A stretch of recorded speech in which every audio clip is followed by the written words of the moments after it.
Welcome to the Nonprofit Exchange podcast.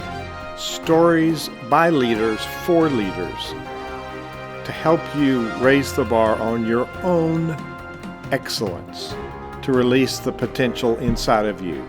Now, here's today's podcast. Greetings, everyone. This is the Nonprofit Chat. You might be listening to it on the Nonprofit Exchange podcast, or you might be watching the video replay on social media. Each week, we interview thought leaders and we learn business disciplines, business principles, business skills that we embody, we install, we perfect, we work on. Maybe we don't perfect them. We get better at them running the charity that we run. And as you know, we stay away from the word nonprofit, except it's an identifier for what we are. It's not a philosophy of how we operate. Tonight's this chat and this podcast is sponsored by Nonprofit Professional Performance 360 magazine. Check the magazine out at nonprofitperformance.org.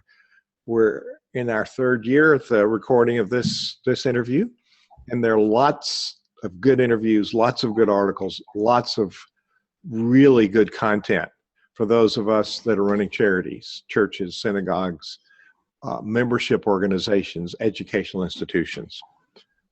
The guest tonight is Nathan Hirsch. I just met Nathan, a month ago?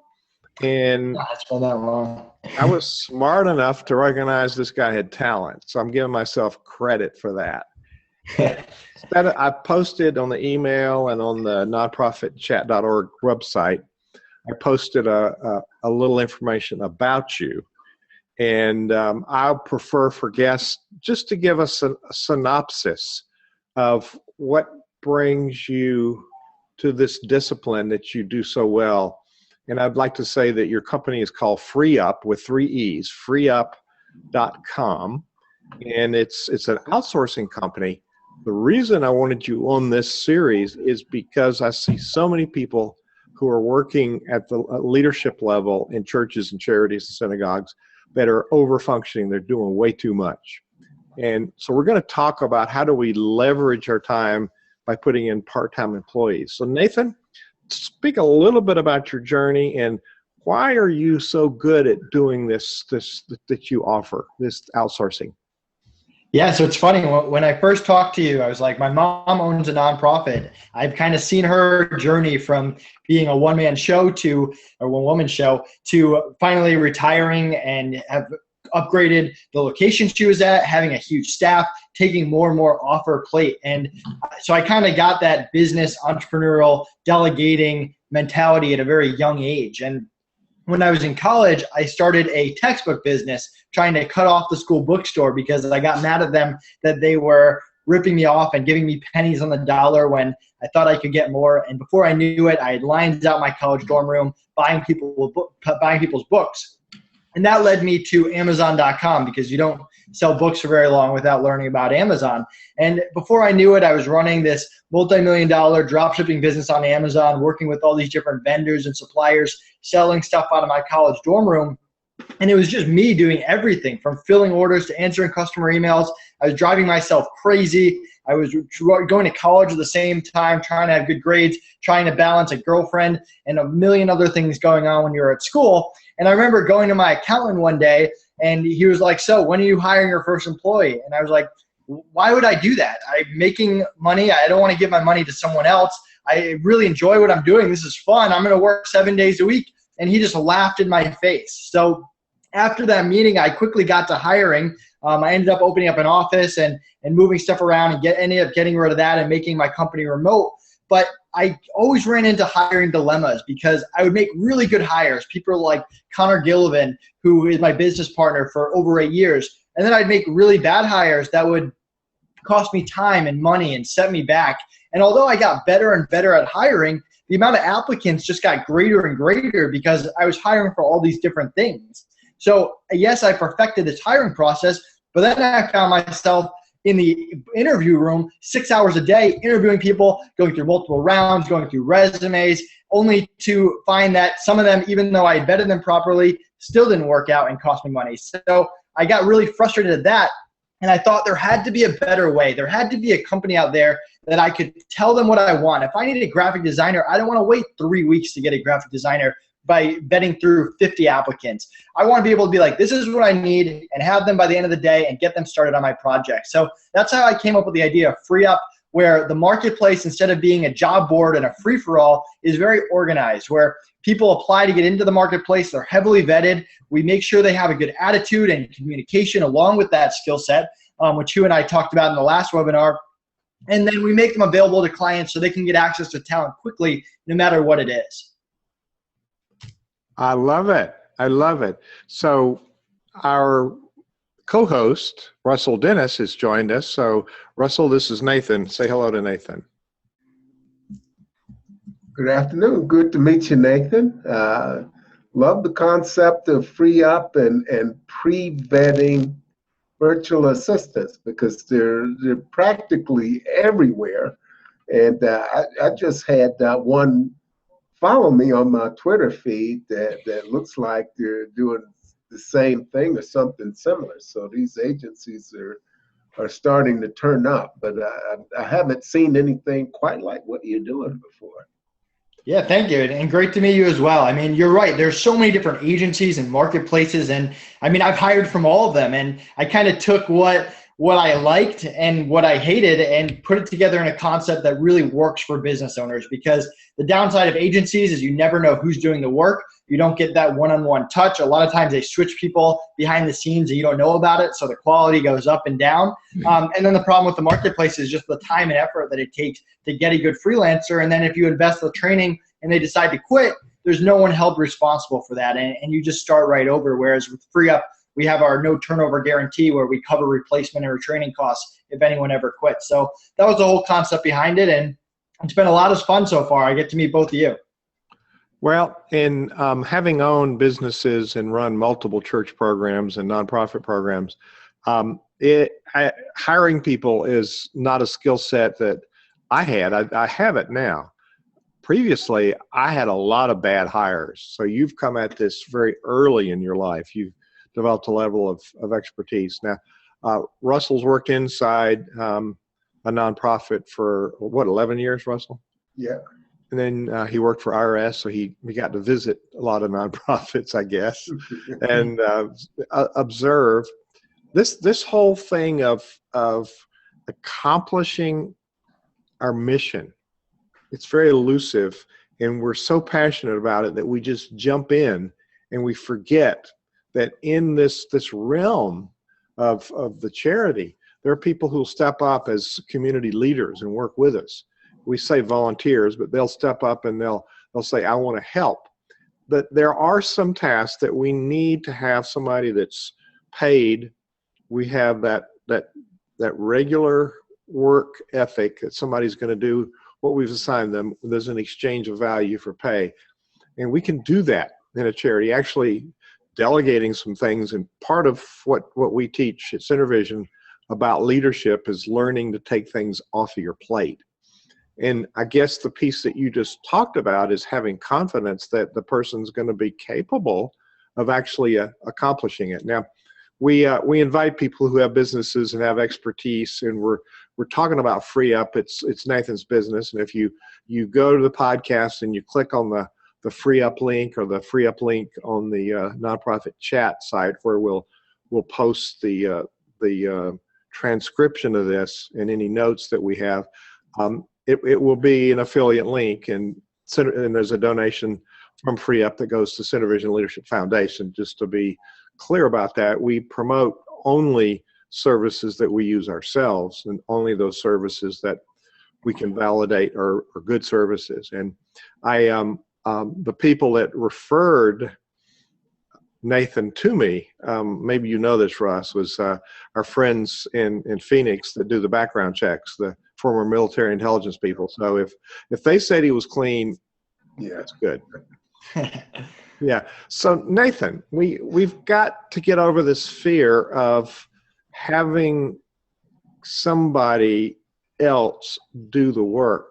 So from a leader's perspective, I've noticed that you have a team around you that performs at a pretty high standard. So speak from your own personal perspective. How are you able to make the transition to getting things off of your plate and delegating them?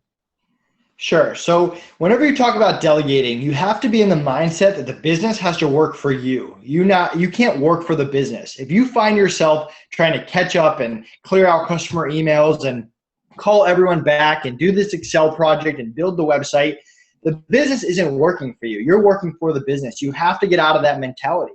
You have to get in the mentality that you're a delegator as the owner of the company. There should be a specific thing or few things, if you're very talented, that you're really good at, that your core competency can really help you excel at.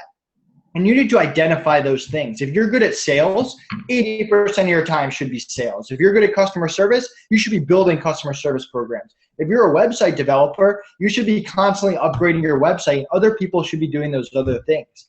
And it's really important that you get in the mentality that the beginning of every day is getting your team organized before you get yourself going. So the first thing I do every day is I have a list of people. I prioritize them.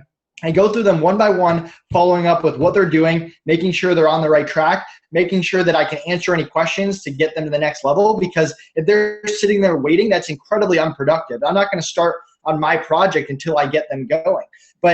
And then on top of that, I make sure that things are constantly running at full speed, whether it's someone working at night or someone working on the weekends, or at times maybe I'm on vacation. The business isn't just going to stop.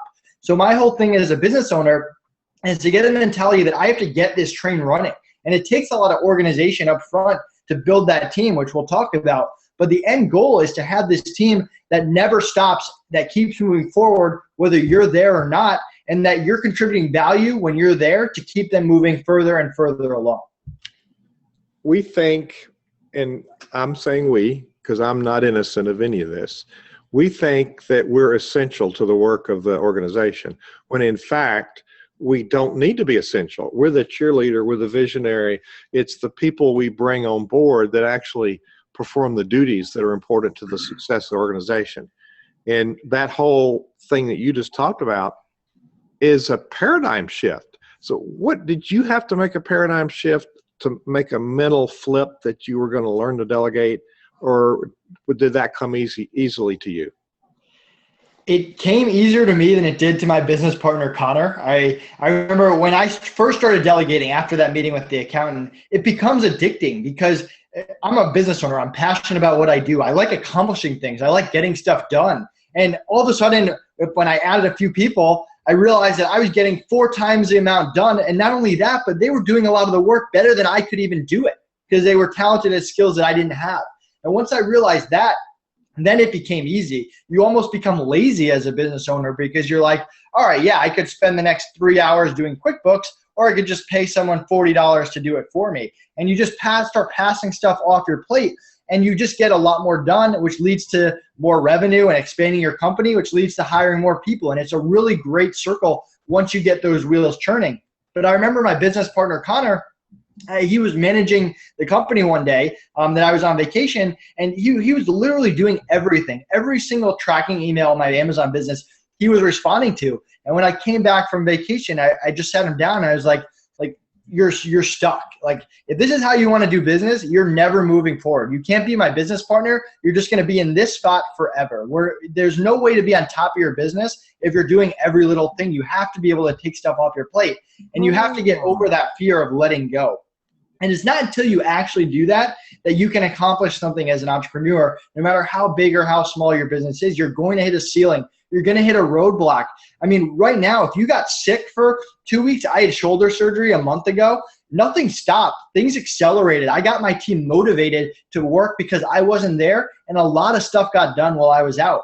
You have to look yourself in the eye and figure out, is that going to happen with your business if you go down? David, James Dunworth says, the real measure of a successful leader is that the operation operates as or more effectively and smoothly when the boss is not there. Yeah. I call the job of establishing systems and processes to get that point is owner proofing. It's getting out of the way, isn't it? I like that. owner proofing. So we've launched a couple some questions during the interview, and you sent me some good questions, and we're sharing them during this interview out there on Twitter and Facebook. But the first one was, what would you do if you had 2 extra hours each day? So Russell, what would you do if you had extra time every day? 2 extra hours, I would probably be outside walking. I definitely would be outside. There's not a cloud in sight. It's about 82 degrees here. And that's what I would be doing. And I took a break today to walk outside just to get around, and I love the fresh air. I've done a few things. So I made a decision to get in a really good condition this spring. So I made major changes to my diet. And from my last doctor's appointment about 5 weeks ago, I am down 27.5 pounds. Got a lot more energy, and I'm sleeping better. Wow. I was with a client today, and they had a management team of about 14 people, and they were talking about one of the aspects of one of the departments' work, and they were streamlining and automating, and they estimated that it would save 3.5 hours a day for one of the employees, which totally revamped how they were going to assign duties in that department, which is huge. Why would they're installing some automation, which then frees up people with a higher level of skill than just doing something routine to utilize that skill. So Nathan, what would you do with 2 extra hours if you had them? Sure. So I think that's the difference between running more of a lifestyle business or trying to get back towards that lifestyle versus that workaholic. So for me, when I'm freeing up time, which I'm constantly doing because I get more and more on my plate, I'm just freeing up my time to focus on some other part of the business. I know that I like working 10 hours a day, and I'm doing that no matter what. So if I free up 3 hours, yes, I'm going to take it and maybe take an extra day off here and there, but I'm reinvesting it back into the company. Hey, that content video that I didn't have time to make, now I have time for it now. Hey, that PR company that I never called back, let's go give them a phone call. So for me, I'm freeing up time to get more time in my business that focuses on sales, marketing, and expansion. Because if I'm not doing something that's focused on sales, marketing, expansion, my business is stalling. I'm not moving as forward as I can, as fast as I can, and I owe it to the other people on my team to do that. Hey, we've all been around that boss that all they do all day is they walk around and they just look over your shoulder. Hey, what are you doing? Hey, are you doing that right? Oh, hey, fix this up. My mentality is if you're doing that, you're not doing what you're supposed to do as a leader. You're not progressing anything forward. You're not making a process better. You're not fixing anything for the future, and you're definitely not growing and expanding your company. So yes, there's a time and place to double check work and make sure everything's going well, but the goal should be to free up your time to focus on anything that involves expansion. Why do you think that's so hard for people to do that? Expanding is hard. You get to a point in your company that you're comfortable. You're making money for the first time. You have a stable client base, and anything past that is unknown territory. What happens if you invest in advertising here? What happens if you do 20 phone calls for lead generation and you get rejected 20 times? People don't want to do what it takes to get to that next level of your business. And you eventually stall out. And there are people that are very comfortable running a $1 million company or very comfortable running a $4 million company. Instead of being like, hey, every year I want to grow nonstop. Yes, I'm setting goals and guidelines, but if I didn't get bigger from year to year, I did something wrong during that year. I'm too involved, or I made a bad decision, or I just wasn't focused on expansion. So a lot of it is fear. Fear is incredibly motivating or unmotivating when it comes to people. And along with delegation, it's something you have to let go of. You, as a business owner, you need to figure out a way to take your business to the next level, whether it's taking an online mastermind class or reading a new book or just trial and error, which I'm a huge fan of. Figure out a way to free up your time to take your business to the next level. I like to point out that expansion becomes easier after you get older and your metabolism slows down. Not what you were talking about, I don't think. So I mentioned that, Russ, do you want to piggyback on what he just said? That's so aligned with our philosophy of Intervision, isn't it? It is. It very much is. And so with that extra time for me, I was thinking I needed to take better care of myself so that I can do things. Because over the course of a day, if I'm not learning something or out here reaching out to people or trying to grow that business, and I'm at a place where I need to look at getting some of the smaller things off my plate. And I've been leveraging technology, but I've got some people here that I work with here in my office that are here to help me do some things. And so I've been able to get more traction by connecting with other people who can help me along in my process. And that's true for anybody. The people who are clients of mine, I actually help them do that. And what you're talking about is filling gaps. And those don't necessarily have to be weaknesses. It could just be things that we simply don't want to do, or that are just not the best use of our time for what we need to do. And Nathan hit it on the head. What am I best at, and what are the things that only I can do? And those are the things that I try to tend to, and hand other things off and find other ways to get them done. That is so true. Once we can hand off those things, we're able to focus on what we're supposed to be doing and what we do best. And really, Nathan, you talked about what kind of business, a lifestyle business.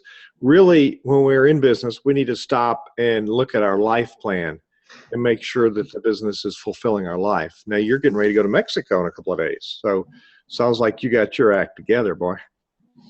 Yeah, I mean, I have assistants that monitor my Skype and my email almost 24 hours a day. And I mean, it took a lot of time and training and investing, and there's always going to be some frustration. You hire 4 people, maybe one of them doesn't work out, but they can't be a reason to give up. You have to learn from those experiences, come up with better systems, come up with better processes, and figure out a way to do it, because your competitors are going to do it. At some point, they're going to figure out how to automate, how to hire the right people, how to make it so that their business is getting bigger and bigger even while you sleep. So you have to figure out a way to do that.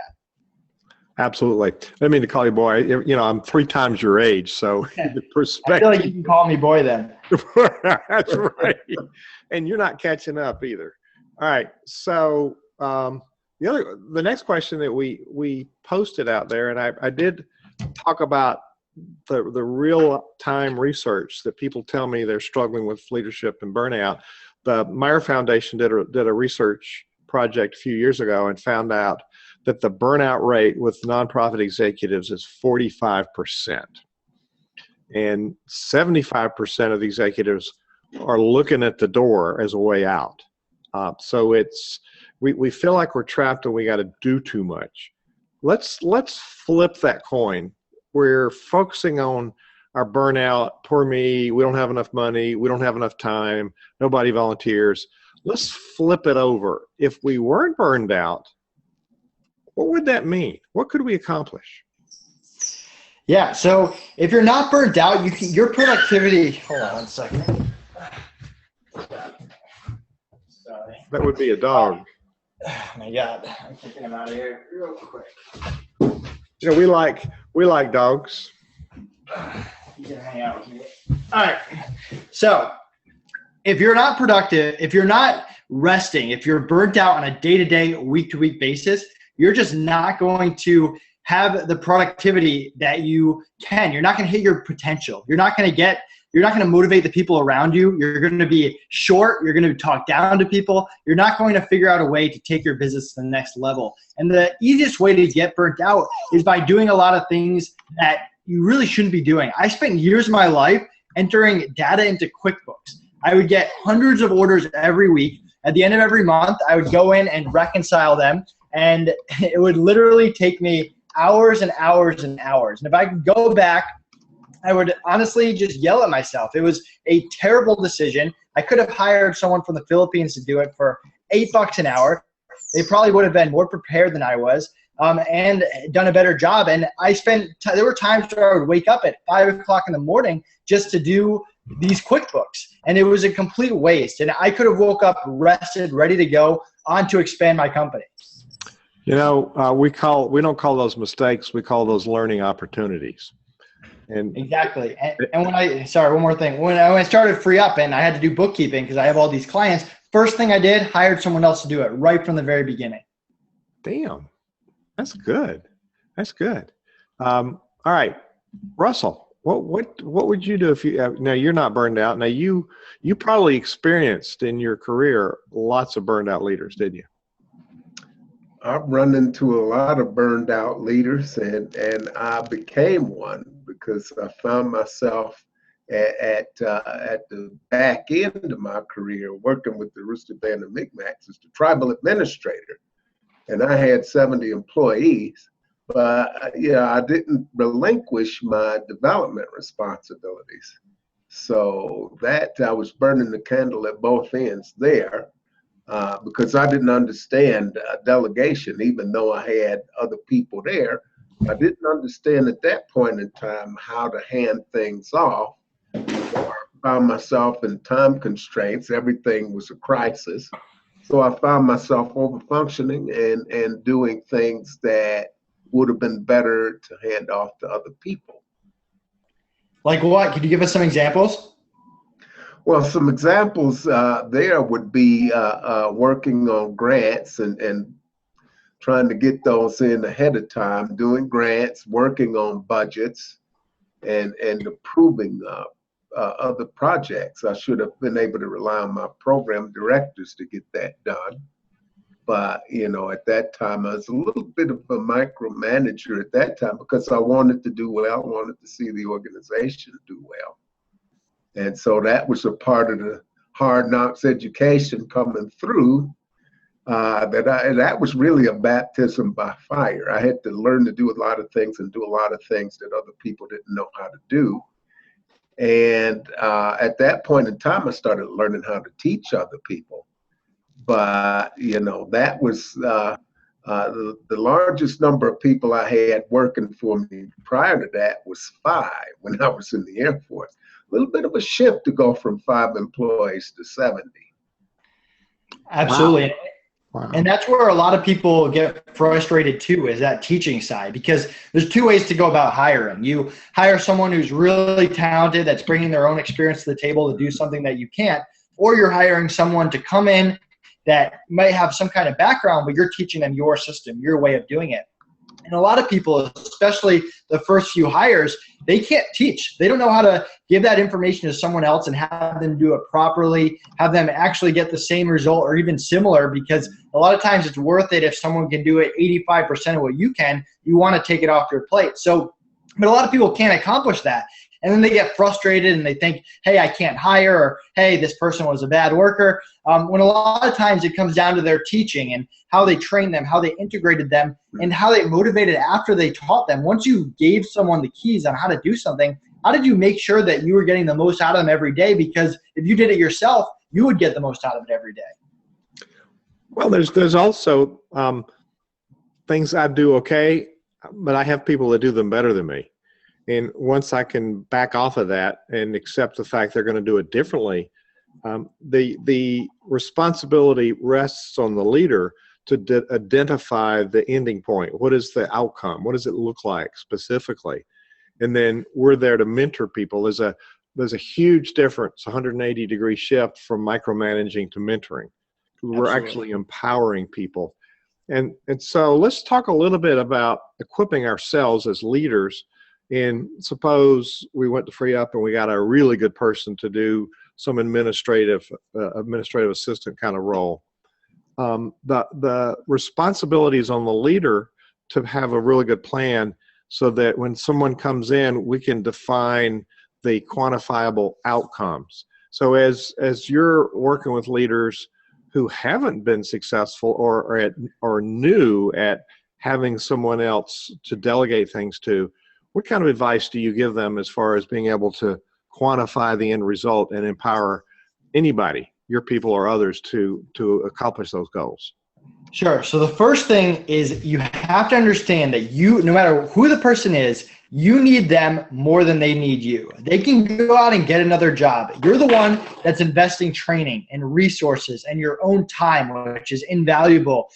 You're the one that's putting it all in. You have to be the one to get out of it. So if you go into it talking down to someone or just being mean to them or not going in with a positive attitude, you're the one that's going to get burned in the end, not them. They're going to walk away being like, this boss was terrible. I hate him. I'm just going to go get a new job.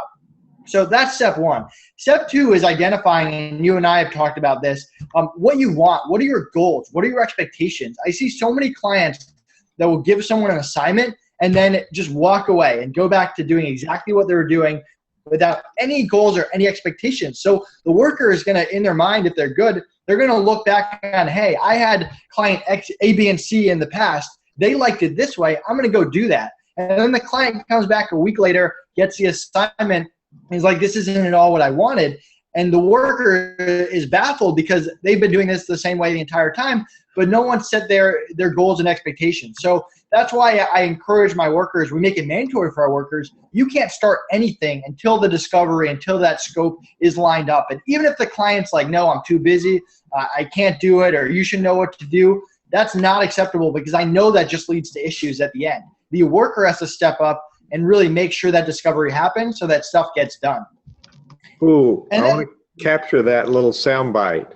When you don't have a clear definition of what you want, it leads to issues. We're really setting up conflict if we do that, aren't we? Absolutely. A mess is bound to happen. And yes, there are some all-star workers out there that can read the client's mind and do a really good job without any instructions. But the majority of the time, there's going to be some kind of issue. And it's also going to save you a lot of time and energy. There's going to be some revisions. Even if you're someone who likes revisions, if you just set a discovery and a scope up front, it's going to save you a lot of time. It's worth it. Wow. Russell, you want to weigh in on this issue? This is a big one. Well, yeah, you've got to be, it creates that accountability. And when you get a worker involved in there, they've got some accountability. So once it's clear that they understand what it is you want, you send them away and you know that they're clear. And it's kind of like the Columbo technique when I was auditing businesses for the IRS. And you know, this is how you outsmart a lot of $500 an hour attorneys. Walk in, you ask questions like a second grader until you're absolutely clear on what it is that they're saying. And, you know, I found that they volunteered more information. They probably thought I was the village idiot asking questions until they got the tax bill for their clients. And they say, looks like this guy's smarter than he looks. They're really setting that expectation so that it's understood what it is that you want. You want to be flexible, but you want that result. You know, you don't want a lot of wiggle room on the result, but flexibility as far as how to get it, because you leverage that talent and they will approach stuff in ways that I'd never think of and come up and it works better for them. Doesn't matter how they get it done. As long as they've got that standard that's set and they know what's expected and they deliver, I'm all in their corner. And that's what it's about. It's delivering that end result. Just for Nathan's benefit, he's stealing my lines. I'm smarter than he looks. That's the one I use often. Last time I used it, somebody looked at me and said, it's a good thing. You don't leave yourself out. Russ, you're so right. You're so right. It's so what's really annoying to the team members is when the boss does things they're not really the expert at. And so thinking about if we started inventorying the things that we're good at, but maybe we're not excellent doing that, and maybe someone else should be doing it. So speak to that. I'm sure you interview people that do it all, and it's hard to convince them that maybe somebody could do it better, save them time and make more money, free up their time. So how do you approach that conversation? Yeah, so I'm at a point now where I rarely do anything that isn't directly involved with something I'm really good at. I just realized it's a total waste of time. It usually ends up backfiring. I usually just have to redo it down the line anyway, even if I put something together makeshift that can last me for a few months. So I might as well get it done right the first time. And what I tell clients is a story that I had with my business partner, Connor. we rarely fight. We've had an awesome relationship. And the biggest fight that we had are that when the times when things escalated the most led to the best conversation. We were sitting out on our patio and we had been stepping on each other's toes, and there's just a lot of uncertainty on who was doing what. And we looked at each other and we were like, all right, we found an activity online where we would go through and tell each other what we were good at and what we were bad at. So Connor was like, Nate, you're a bad writer. And I was like, Connor, you don't delegate properly. And we literally just went back and forth at this for a solid hour until we had a list of everything we were good at and everything we were bad at. And then we were like, okay, can we work together? And we noticed, fortunately, that we had very complementary skills. We were polar opposites in terms of skill sets, which is why we had such success earlier on. So from there, it was very easy to divide, hey, I'm not going to do anything with writing. Connor, you got the blog, you get the website, you do all these canned responses. Hey, I'm better at talking on the phone, so I handle all phone calls. And so we were able to clearly divide the line, and as we hired people, we would have people work under us where it related, where it was relevant. So that's really where what I advise people to do is have an honest conversation with you, your employees, your business partner, to figure out who's good at what. And then I think Russell said this earlier, identify where the holes are after that, because usually you don't get that perfect synergy where everything's covered. You usually realize that you don't have a bookkeeper on your team or a designer or a developer. So that's really the next steps. Wow. Really good words. Sorry, I flipped a button and we heard the crosstalk from the Facebook Live. I can see where people starting out the first stages of a charity or first stages of a business or starting a new church that we need to do a lot of things. But from the very beginning, especially in charities, we have all these people that want to give their time. And so there's an emotional release of I have to do it to feel worthy, when it's not true. You've got the vision, you do what you're really good at, and you allow other people to perform up to their highest standard and fulfill their passion. Because if it's worth doing, if it's worthy work, there are other people that want to join us in that work. We just have to be better at recruiting them and telling people why it's important and what impact they're going to have on the lives of others. There's something like Russ, you might know better than I, but there's 4 million 501c somethings with 10s and 6s, and then those that are government and not 50s. But there's an abundance of charitable organizations in this country. Many of them have a really, really good mission, and many of them are compromised in that mission for the kinds of things that we're talking about here. The culture is a reflection of a leader, and as John Maxwell says in his law of the lid, the organization cannot grow any further than the leader's ability to let it grow, to lead it. And so finding really talented people to work around you, I think, is one of those strong secrets. So if we were all to ask ourselves, and people listening to the podcast and the live broadcast, if we were to ask ourselves, what could we take off our plate if we had somebody that worked a certain number of hours a week? So there's two sides to this. What could we take off our plate? And what additional important thing could we do if we had that kind of assistance? So there's two sides to that question, Nathan. Yeah, so I always recommend starting small. Very few companies, especially nonprofits, will just start off hiring 6 full-time people and just take everything off your plate. I mean, it's taken me 2 years of running Free Up to get to that point, and a few years into my first company as well. But what I did do is I was like, you know what? I don't know anything about social media. Let's hire someone to run my social media page 1 hour a day. It cost me $7 a day to do it. It took it off my plate. They did a great job. They started building that. And then I mentioned QuickBooks. So, all right, let's get someone in place once a month.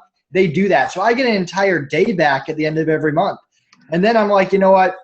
In the beginning of every day, I spend the first hour answering customer and client emails. So let's hire someone to answer these emails an hour before I wake up so that I can get a head start to every day. And so I started off small with those 3 hires over the course of 4 to 5 months, and it freed up my time to expand and to invest back into expansion. And then from there, the business grew. And then I was like, all right, we just had a good month. Let's hire a 4th person. Let's hire them for 4 hours a day to just do small tasks the beginning of every day is a little hectic for me. It'd be nice if I had someone on there that I can just assign different, whether it's papers to write or projects to do, or just contacting clients. And so I put that person in place, and all of a sudden I got an extra few hours every day. And so I invested that into expanding my company. And so you get the point.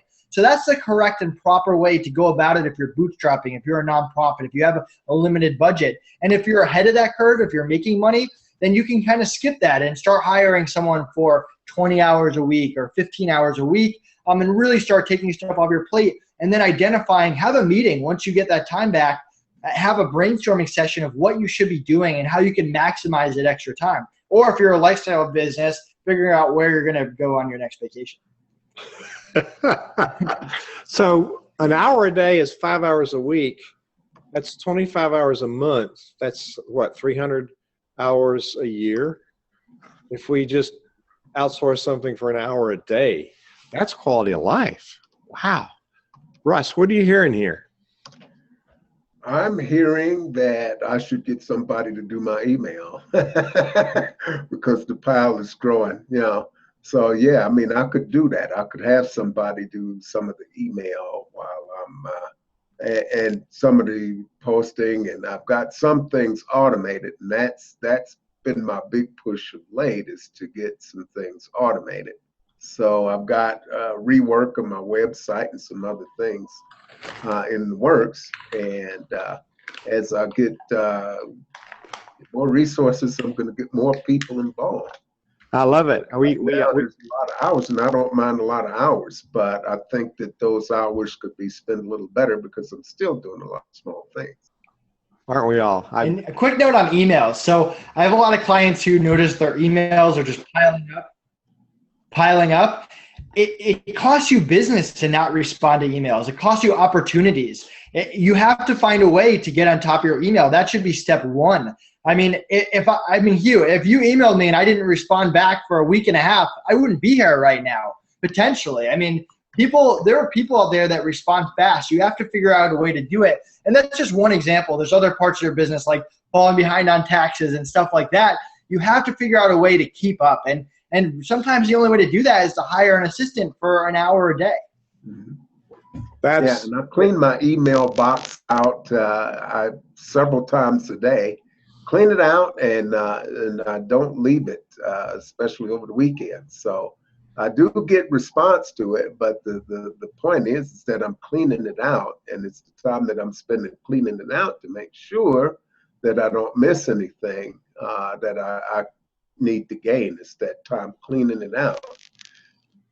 We offer these sessions to nonprofit leaders to offer some best practices and good business tips for front-end charities. But like Russ said, you can't help but thinking about yourself. And I teach people, my clients, that we're always working on our skills. And even old guys like me can learn new things. So Nate, you brought up some really good stuff. Nate Hirsch is principal at freeup.com. He's, as you see, has a lot of energy, a lot of wisdom for such a young guy, and you've done a lot in a very short period of time. And thank you for being here tonight. I'm going to ask you to just a second as we wrap up to do a parting thought for people. This session is brought to you by our sponsor, Nonprofit Performance Magazine. It goes to nonprofit leaders everywhere, all over the country. If you want to get on the list so that you're notified when there's a new digital issue or a new issue that you can read on your iPad or an issue that you can get in your mailbox, go to nonprofitperformance.org. The new issue that's coming out this month is on transitions. And there's articles by yours truly. I think, Russ, you have an article in one of these that's current, and you're going to write some more. The next issue is going to be on boards. Really, really a big topic. So back to Nate, as we're wrapping up this really fact-filled interview. Thank you for so many nuggets that are helpful. And we're going to direct people on the podcast and the podcast notes to freeup.com with 3 E's, and free is like whee. Free up. There's a little emotional piece in that word. We up.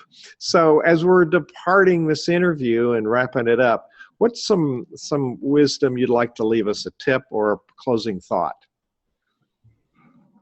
Yeah, so when you're hiring, you want to hire people that are passionate and have a great attitude about your company. If you're hiring someone, I don't care if it's the smallest project, if this one-time graphic design project, get someone that's emotionally involved. Get someone that you can tell actually cares about you and your company.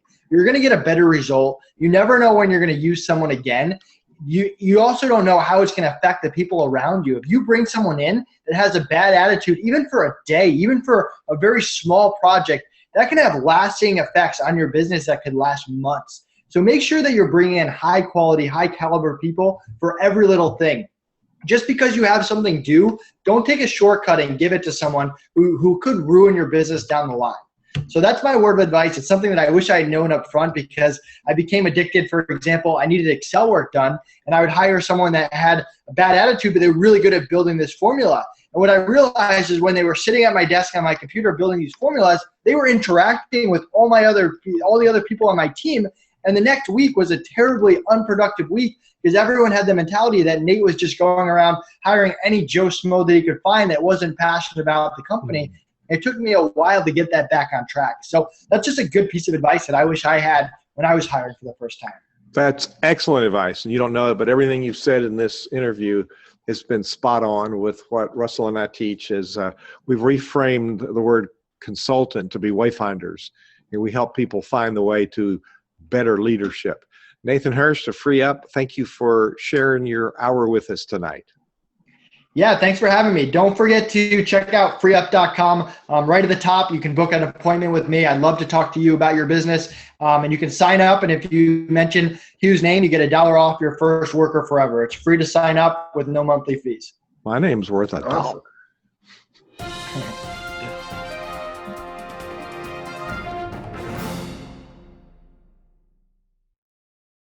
This podcast is a part of the C-Suite Radio Network. For more top business podcasts, visit c-suiteradio.com.